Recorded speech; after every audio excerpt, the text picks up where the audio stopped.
Hello everyone and welcome to Black Ops 2. Today in Outside, we're taking a look at an extremely impactful mission in the Black Ops franchise, and that is the one that resulted in the death of Alex Mason.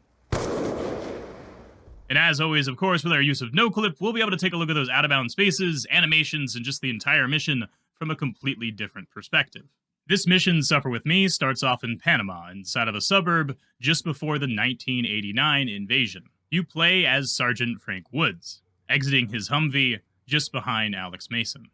Mason. Woods. Good to see you, Frank. You too, Alex.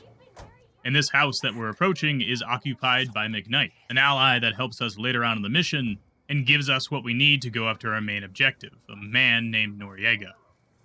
Hey, guys. Hey, McKnight. Got stuff?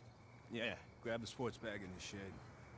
And immediately inside of the shed, there's a pretty funny detail to be seen, and that's how these mirrors work in the game. As you can see, it's quite literally just a 2D texture being applied to this mirror. And this is even the case for the very starting scene here. When Woods is looking into the window of his Humvee, you can see that it's quite literally a 2D texture, and with no clip, you can watch the exact moment when this disappears. Now, as for McKnight and what's going on inside of here, we can see where he goes immediately after closing the door. He walks down this hallway and then disappears. It is pretty cool to see that his house is somewhat modeled, at least in the areas that you could potentially see looking through the window. He's got a couch here with a TV, some beers, and a Christmas tree as well. For the most part, it seems like these models are used to create these shadows on the curtains. And the same thing can be said about this window, where on the other side of it, there is 2 chairs and a fern. The rest of the house, however, is completely unmodeled. There is nothing else in here.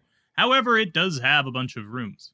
And something that is quite strange as well, underneath the house of McKnight, is extra decorations, which it doesn't seem they're present anywhere else, so I'm not sure why they would be here. I guess maybe the developers were going to put extra ones here on the lawn and decided to quickly get rid of them instead. And before we approach the gate there with Mason, if we head around to the side of the building, we can see that McKnight is just being stored here. And funny enough, his idle pose actually has him holding a gun. Well, what would be a gun, obviously. There's nothing in his hands. But it is pretty funny to see, and you can even bump him and move him around as well. But as far as I can tell, there's no way to break the mission here. And once we do grab that sports bag in the shed... Wife doesn't seem too happy.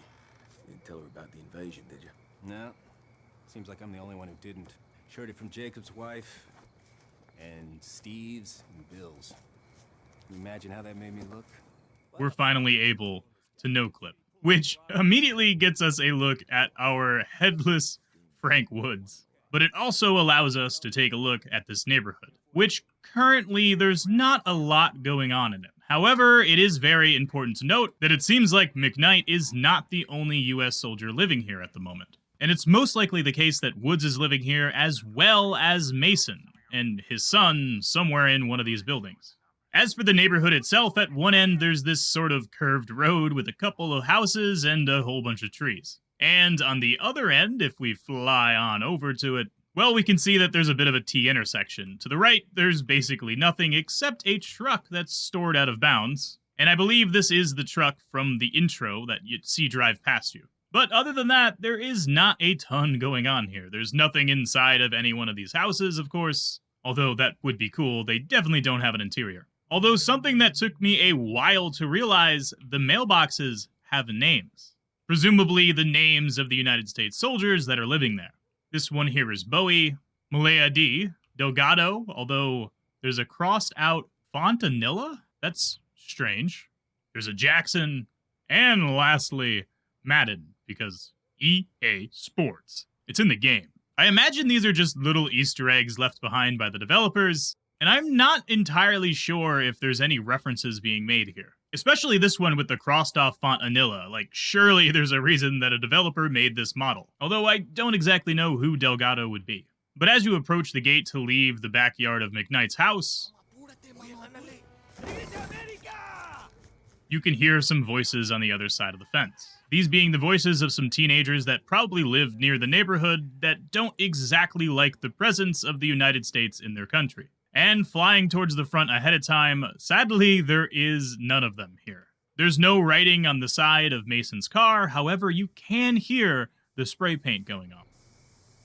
But as we hit the checkpoint, we can immediately see the car has spawned, and so has the spray paint. And as far as their truck, it drives on down the road and then immediately off of it, into the yard of a house and out of the map. The mission was good. Planning good. The only piece that didn't fit was Hudson on the comm link running the show. Just felt off, even on the way in. I felt it. You know, it just gnawed at me. I just didn't look at it. Hudson!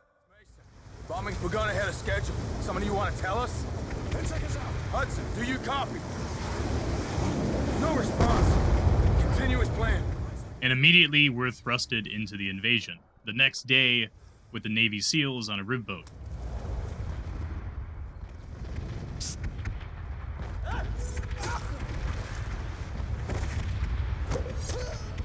Flare!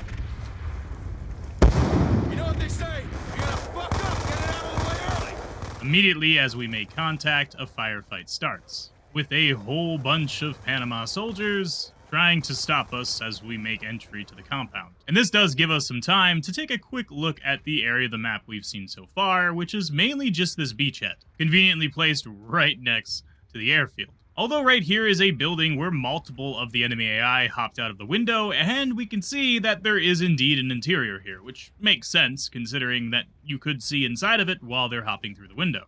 And funny enough, you can identify which windows they hop out of. It seems to be this one right here, as well as this one over here. They're the only ones with an extra space, as all the other ones seem to be sealed shut. There is no modeling in here, however, so let's go ahead and continue on down the road towards something a little bit more interesting. Basic, it's McKnight. I'm in position on Building 10. We have PDF units posted all over the airfield. Golf is walking into a trap. I've tried to warn him, but comms are bugging out. We're on our way. Mission out. What about false prophet? Avoiding Hudson's go. CIA's watching his every move. Don't think he's going very far. As we enter the airfield, our goal is to assist the Navy SEALs, which, as you can see, are just outside of the map on the tarmac. Before moving up with Mason, you can see the idle animations of these Navy SEALs as they're pretending to shoot at a target. It's pretty funny to see, as their guns aren't actually going off, and we can see the exact moment when the enemy AI spawn, and they begin actually fighting them. Unfortunately, almost immediately, most of them seem to die, as if it's planned by the mission. I suppose they really were walking into a trap.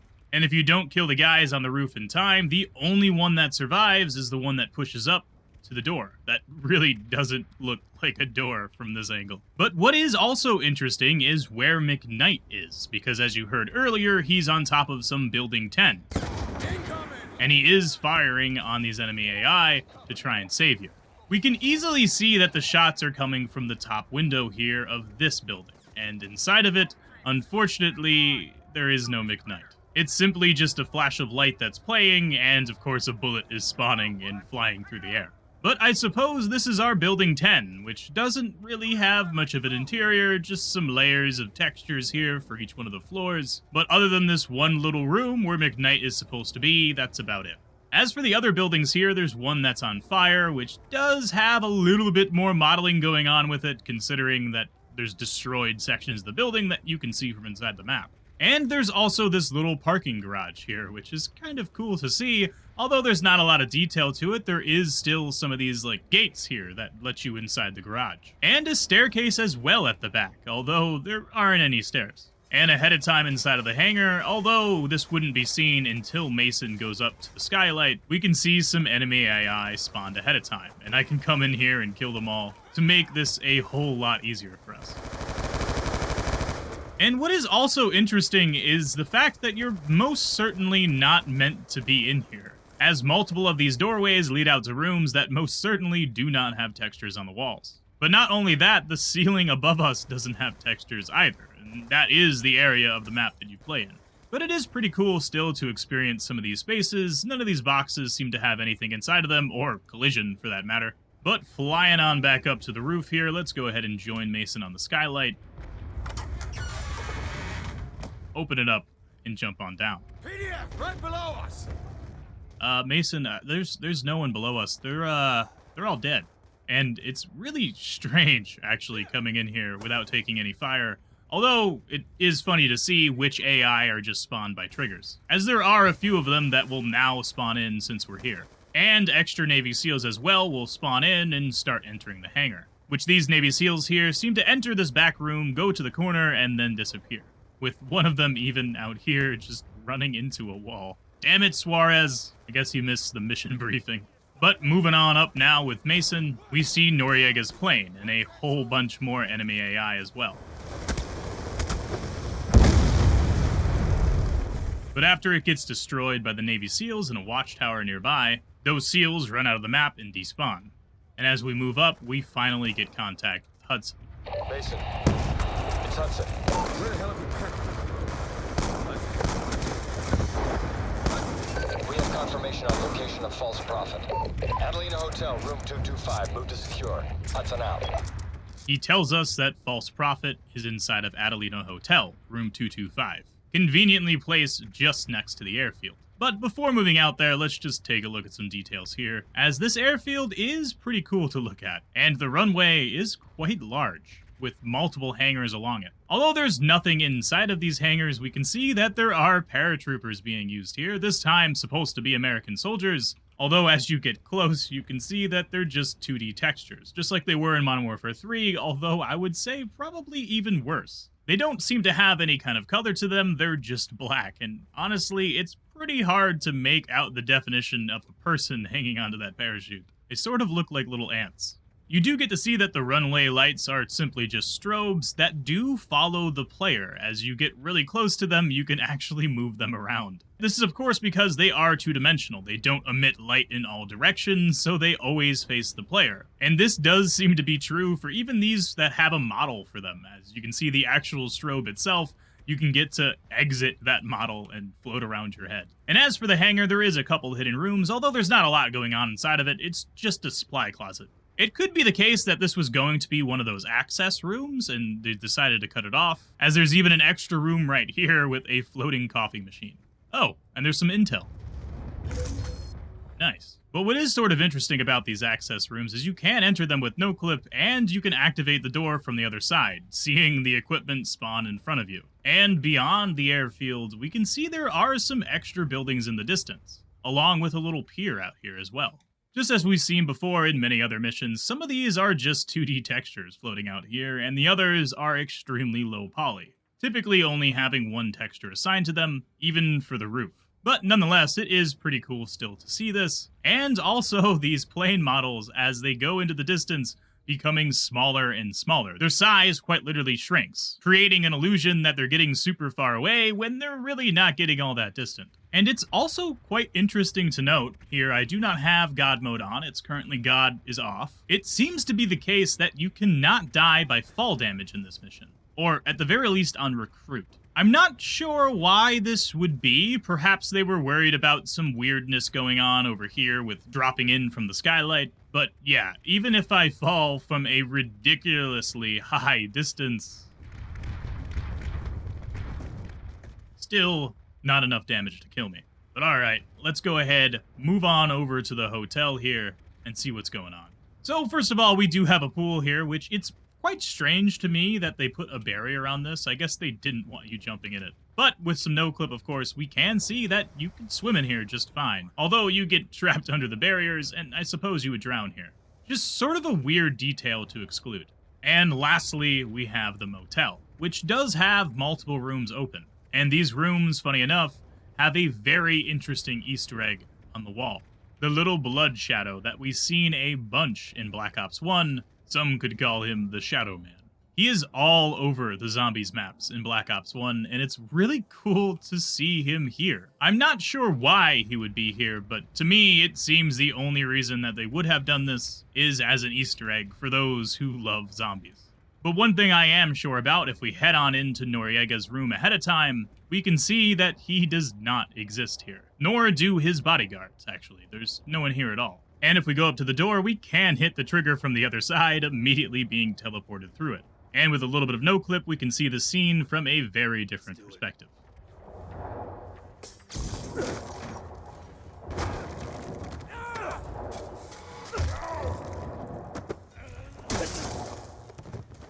secure him. Give me a reason to blow your head off. Come on. What are you doing? Sealing your reputation. This is not a deal. Call your boss.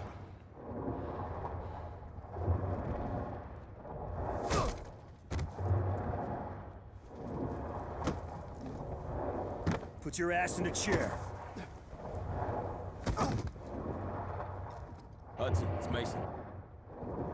Go ahead, Mason. Post profit secure. Moving to extract.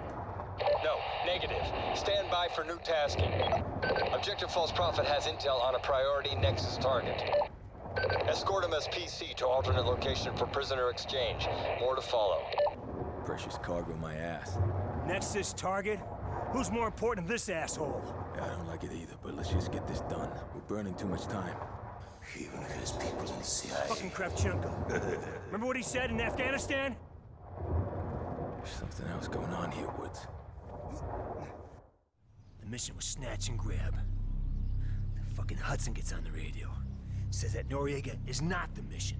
It's a handoff. He's a prisoner swap. And right fucking then I should have known. Like, right then and there. I should have known right then and there. Like, what the fuck is wrong with me? The fuck? Just take it easy. Just take it easy. Fucking Hudson. I should have smoked him in Nam.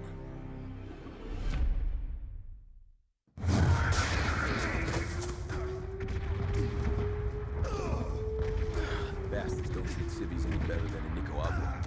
And our minds are drugs. Take them down. I'll keep the garbage in check. Come on, you sick fucking bastards! Muérete, Yankee! Yeah! Get out of here! Go back to your home. Stay inside. Let's use a little bit of no clip here, though, and take a look at this section of the mission, because we are in a completely new location now. The airfield is no longer loaded in, it's nowhere to be found, it seems we're on a completely different map. And the only area that's actually loaded in off the start is this little ambulance scene, which does have a couple out-of-bounds locations, although not a lot going on. However, we can see if we fly on over here, the rest of the map starts to pop in. All of the slums, leading towards what is a multiplayer map in Black Ops 2. Mason, do you still have the precious cargo? Affirmative. Proceed to the army checkpoint beyond the slums. You'll be directed to the Nexus prisoner exchange site.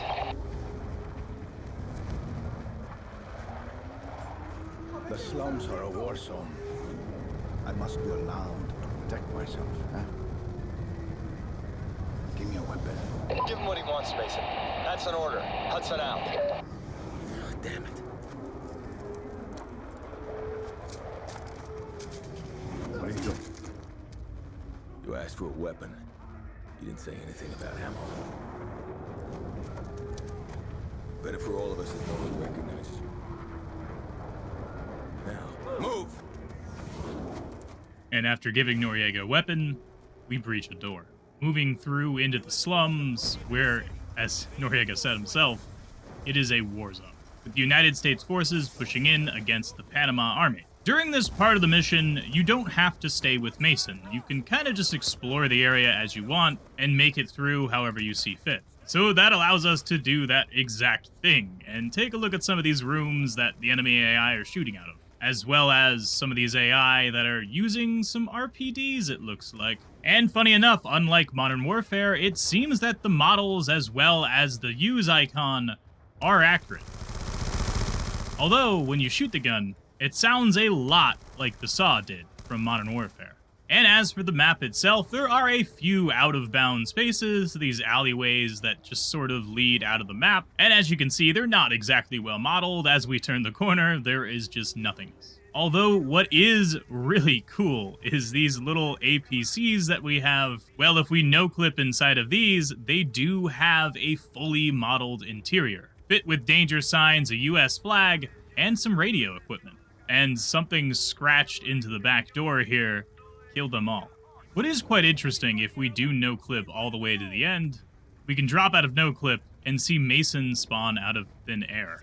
And it's really funny to hear voice lines continue as he's standing right in front of me. With no Noriega either, actually. Noriega does not seem to rubber band here, until you hit the next checkpoint. Did he go out like a soldier? Don't you tell me that fat fucking slob took him out. Don't you tell me that. You didn't go down like that, kid. Noriega's a puppet. We're all just puppets. And here we are again, still in the slums with Mason and Noriega. It's Mason. We're almost at the checkpoint. Just a couple more blocks. Hudson. But as he said, we're just a couple blocks away from our exfil. And right up ahead, there's a woman in need of our help. She's hurt bad, Mason.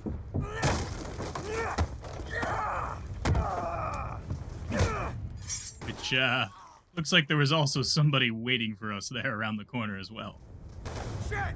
Noriega's running! If we use a little bit of no-clip here, we can see that Noriega has ran all the way up, well, I suppose more been teleported, to this room, where he's stuck currently in an idle pose with one hand out and his gun hidden behind his body. Below us is where we are supposed to be, and this is sort of interesting because you could definitely see him playing this game normally. He's just right there. But as we move on up the stairs, the door is now open, and on the other side, Noriega, as he fights against the U.S. Army and needs our help. Fourth floor! Fuck! They went into the building. Code 1-2. Immediate fire request. Marking target with strobe. If you listen closely in the background, you can hear that they're marking a target with a strobe as they see more infantry inside the building, and they want to just cass it. Hell, we've already been. Move! Gunship strike! Inbound! Which is exactly what they do.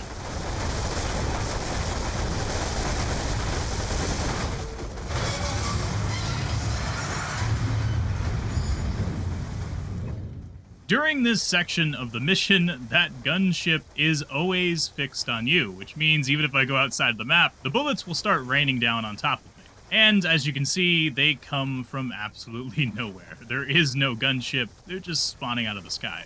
But this means that even if I fly all the way over to the end of the mission, we can get them to shoot on our friendly convoy. Okay, checkpoint's up ahead. Good. Can't wait till this asshole's someone else's problem. Yes. Finally, we've made it to the checkpoint, which now has a bunch of American soldiers and civilians being treated for their wounds. Sirs, your transportation is ready. This way, sir. Do you still have the precious cargo? Yes. But who the hell is Nexus' target? What's more important than objective false prophet? You have to trust me, Mason.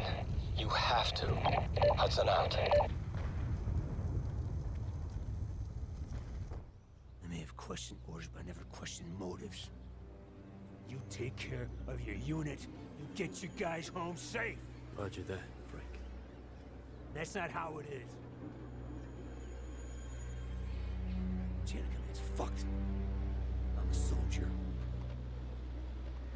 I take orders, I get shit done. Woods, your position. They're moving to the roof of the south building. Fucking comms! And as you move up the elevator This way! Everything is ready! to take out a priority Nexus target, you have some correspondence with Mason, the last correspondence you'll ever have. He says he's on the roof of the west building, which, if we look towards our west, there isn't exactly that much of a building here. There is this structure, which has part of a bridge on top of it. It's sort of like a drawbridge, although it is like horizontal instead of vertical. Ahead of time, down here by the vehicles, there is no Mason. In fact, there's nothing here at all other than the trucks themselves. There's a couple more buildings scattered about around the perimeter of this area, and in the distance, even more of them, along with what looks like a little bit of a pond. And far out there is a bridge, which, if we get up nice and close to it, we can see that the cars are being represented by little orbs of light. And there isn't really a road here, although the bridge is not two-dimensional. It does have a bit of width to it, although not exactly all that much. There is a little room here across the canal, which does not have collision. We can't stand in it, but there's some shipping crates, and other than that, not a whole lot of modeling. And there's also, of course, the ship here, Nevera, which inside the bridge, there is no interior, and as far as I can tell, all of these shipping crates are extremely low poly. And funny enough, the model is like multiple of them together. The texture that they share seems to be just wrapped around multiple crates. And on the opposite side, towards the southwest end of this area, is another building, which inside of it, there is a black box room, which is sort of strange, because usually this means that a cinematic is going to play inside of there, as these black textures are sort of used to cut off light from one area to another. But as far as I know, this room is not used for that, as the ending cutscene that we're going to see in a bit, well, that's way over there, past the ship and down the canal. And you can kind of see it as we start to get closer. There's just some light beaming down there. And as we enter, we can see here is the room, fit with 2 furnaces and a staircase leading up and out to absolutely nowhere. Ahead of time, the area does have collision. However, David and Hudson are not here. And as far as the building that we're supposed to be on top of, it pretty much only has one real interior space to it, and that's this really dark room right here with a whole bunch of modeling that you never really get to see. And of course, the elevator shaft as well, although there's nothing too special about that, is there? Which, if we make this next checkpoint and Noriega takes out his soldier... No one must know I betrayed him. Him? Hudson, who is Nexus' target? Hudson! It's him, Woods. Nexus target is Raul Menendez. We get to hear who Nexus target is supposed to be. And using some no-clip, we can see the exact moment that Mason and the 2 soldiers spawn in. They're bringing the son of a bitch out. Confirm visual. And since the game thinks we're stuck on top of that building, we can even exit no-clip and walk right up to him. Interestingly enough, they do indeed have collision. We can walk into them. Although we can't push him around any, they're pretty much stuck in place. We are allowed to shoot as much as we want to as well here. And funny enough, the game did make sure that you can't run out of ammo, as every time you start shooting your second magazine, your ammo count goes from 190 to 200. The only way, as far as I can see, to fail is trying to shoot the enemy soldiers. Funny enough, apparently that compromises the mission and restarts last checkpoint. And you can come to this end cutscene room ahead of time as well, this time with a gun in hand, and just start shooting. Which is sort of funny, because you do put bullet holes in the ground that you would be able to see later if you got here quick enough. Now, as far as Mason, he is definitely wearing the same pants he was wearing last mission. But he no longer has on his normal gear, and now he's wearing that leather jacket. The same leather jacket that he's definitely well known for. So I feel like the game is really trying to tell you, like, hey man, you're shooting Mason, like, don't do it. But still, it sort of forces you to, doesn't it? And if we get up close and personal to him, we can see underneath his mask, well, it seems like he's already been shot ahead of time, as his model has changed from the one that we know before, and there's blood on his face and a bullet hole in his head. So the game is very much so programmed to you killing him. Which, even if you shoot him in the leg, the game wants you to shoot him yet again. It seems that, no matter what, his fate is sealed.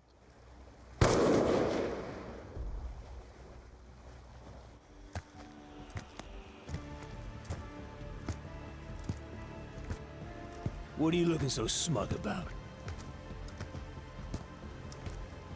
The fuck is going on? What's going on here? No!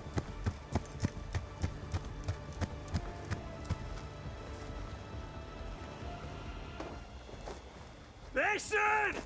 Fool. You bastard!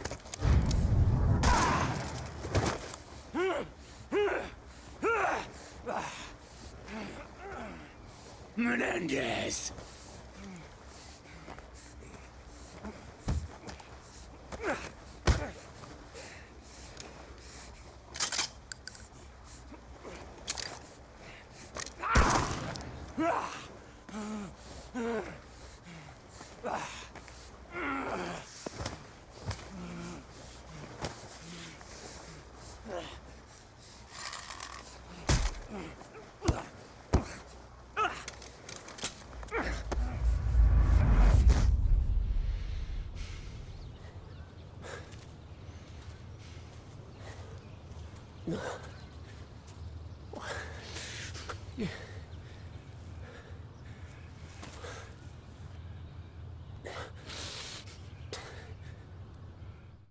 Your best friend, Alex Mason, is dead.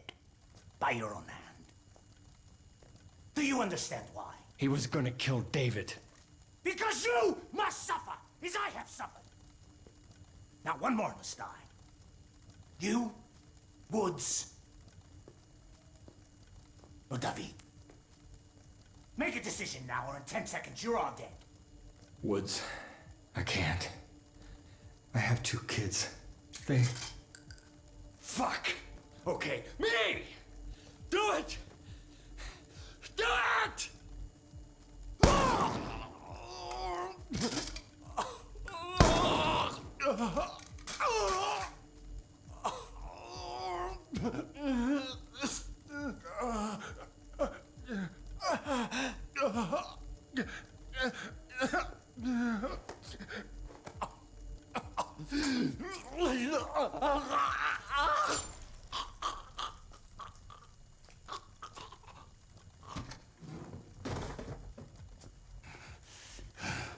Your life will be consumed by absolute loss. Then and only then will you understand what you have done to me.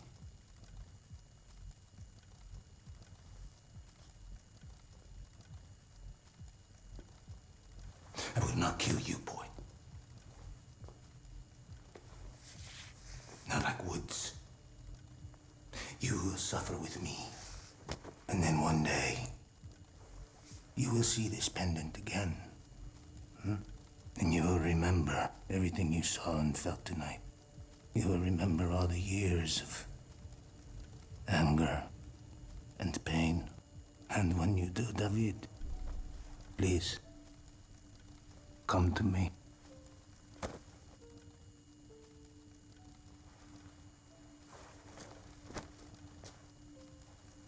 Dad.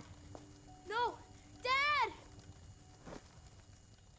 And now I'm sure many of you have already commented down below, what about when you don't kill Alex Mason? Because even though the game does require you to shoot him twice, you can shoot him twice in the leg. And this results in him living, actually. Although apparently it's not canon and kind of just an offshoot storyline. But as you can see, in this case, the model does indeed change. And now he no longer has that gunshot wound to the face. He does have a little bit of blood on him, but it looks like he's alive. But as far as the rest of the mission and the ending cutscene, it is exactly the same. Nothing else other than the model of Alex Mason has really changed here. But that is it for me, ladies and gentlemen. I hope you guys enjoyed, and if you did, consider leaving a like down below. It helps me out a ton, and of course, make sure you're subscribed so you can come back for more. I can't wait to see more of the Black Ops 2 campaign, as well as many other things here in the series outside. And if you want to watch more of my content, you can click one of the videos on your screen right now, but if not, I'll catch you guys in the next one. Stay awesome, and peace out.